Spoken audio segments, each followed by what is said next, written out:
Para Islamis ini baru saja dipermalukan dalam debat dengan Tommy Robinson di Oxford Union, salah satu pusat debat paling bergengsi di dunia. Pertanyaan yang dibahas adalah, apakah Barat berhak untuk mencurigai Islam? Pertama-tama, saya ingin mengatakan bahwa saya sebenarnya lebih memilih menonton pertandingan Inggris daripada berada di sini malam ini. Saya datang ke sini semata-mata karena komitmen saya terhadap kebebasan berbicara untuk acara ini.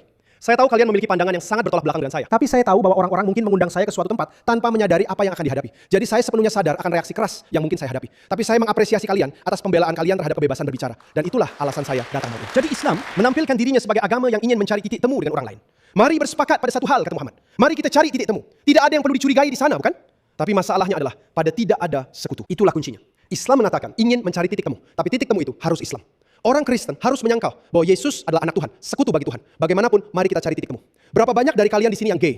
Kalian tidak perlu benar-benar mengangkat tangan, oke? Dalam Al-Quran, melalui kisah Lut, homoseksualitas dikutuk. Dan 4 dari 5 mazhab utama hukum Islam berpikir bahwa itu harus dihukum mati. Faktanya, 24 negara di mana Islam adalah agama negara memiliki hukuman pidana untuk homoseksualitas. 8 di antaranya dapat dihukum mati. Jadi saya bertanya-tanya, mungkin jika Anda gay, Anda mungkin sedikit curiga tentang hal ini. Itu di Afghanistan, Iran, Qatar, Arab Saudi, UAE, Yaman. Mereka membunuhmu karena menjadi gay. Siapa yang memprotes tentang ini? Ketika negara-negara ini, legislator negara atau pemerintah mereka mengunjungi negara kita, siapa yang memprotes? Terus-menerus.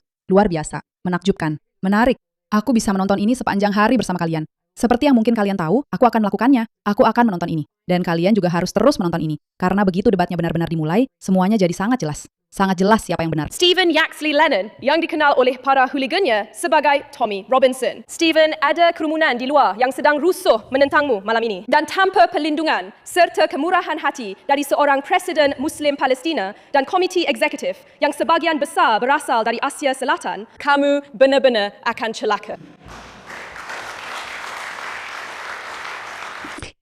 Kalau kalian tidak mengerti apa yang baru saja terjadi, dia sedang berdebat di mimbar tentang apakah Barat harus curiga terhadap Islam. Dan dia mengatakan kepada Tommy Robinson bahwa para demonstran Islamis di luar sebenarnya akan membahayakan dirinya. Ya Tuhan, tidak ada yang lebih bodoh dari ini, tapi tentu saja orang-orang ini memang bodoh. Bisakah kita setidaknya setuju mengeksekusi tawanan perang, termasuk anak laki-laki muda, melakukan pembersihan etnis terhadap Yahudi dan Kristen dari tanah-tanah itu, atau menikahi dan berhubungan seks dengan anak kecil ketika Muhammad berusia 53 tahun?